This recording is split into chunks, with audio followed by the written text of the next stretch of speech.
যারা 17 বছর যাবৎ বলছেন এই দেশের মানুষ ভোটাধিকার পায়নি, সেই দেশের মানুষই এখন নির্বাচন চায় না। আমরা চাই আগে সংস্কার পরে নির্বাচন। আপনারা সংস্কারের কথা বলেন, কোন জায়গায় সংস্কার হয়েছে? আপনার বিচার বিভাগের সংস্কার হয়েছে, আপনি কি দেখতে চান?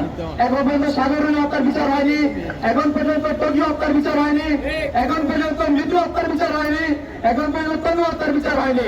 আপনি কি সংস্কার করেছেন আমাদের বলেন, আমরা আবার কোন প্রক্রিয়া ভিত্তিতে ভোট দেব? সবাইকে গণতান্ত্রিক এবং বাক স্বাধীনতা ফিরিয়ে দেওয়ার জন্য যে মানুষগুলো বয়সে শেষ স্টেজে এসে মানে জীবনের শেষ প্রান্তে এসে তারা যে ত্যাগ করে যাচ্ছে, যে শ্রম দিয়ে যাচ্ছে, এই জন্য আমরা বলি ডক্টর মোহাম্মদ ইউনূস স্যারকে এই দেশে কিছু না হলেও 5 বছরের জন্য দরকার। এই 5 বছরের জন্য ডক্টর মোহাম্মদ ইউনূস স্যার থাকলে আমি আমার রাজনৈতিক অধিকার 100 ফিরে পাবো। কিন্তু আমরা দেখি আওয়ামী লীগ ক্ষমতায় আসে, আওয়ামী লীগের মতন 4 দল নিয়ে একটা কোনো লুটটা রাস্তা তারা চালিয়ে দেয়। ভুক্তভোগী হয় আমরা সাধারণ মানুষ। জাতীয় পার্টির 9 বছর ক্ষমতায় ছিল, কি করেছে দেশের মানুষ সেটা এখনো অক্ষর অক্ষরে টের পায়। 75-এর 15 আগস্টে একটা ফ্যাসিস্ট বিদায় হয়েছিল, তারপরে একটা সরকার 6 মাস ক্ষমতায় ছিল, তারাও এই দেশটাকে লুটে পুটে খেয়ে ধ্বংস করে দিয়েছিল।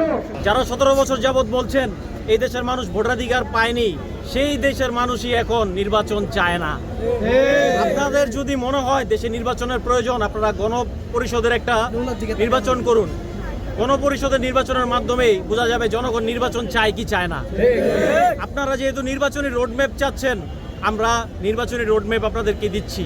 যদি এগুলো বাস্তবায়ন করতে পারেন আপনারা নির্বাচন আসুন, আমাদের কোনো সমস্যা নেই।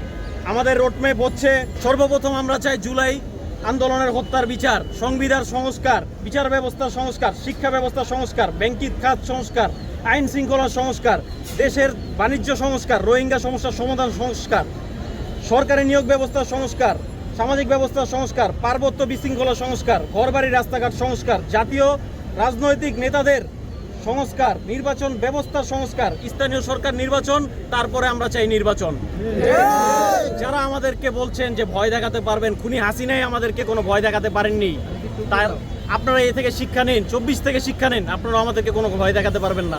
ডক্টর ইউনূসের উদ্দেশ্যে একটা কথা বলতে চাই, doctor Yunus, you will be the winner if you make every loser turn into winner. আমরা নারায়ণগঞ্জ সর্বপ্রথম ডাক দিয়েছি মার্চ ফর ইউনূসের। আশা করি ইনশাআল্লাহ বাকি 63 জেলাও মার্চ ফর ইউনূসের ডাক দিবে। সারা দেশের জনগণ একত্রিত হবে। আমরা চাই দেশের আগে সংস্কার, তারপর নির্বাচন।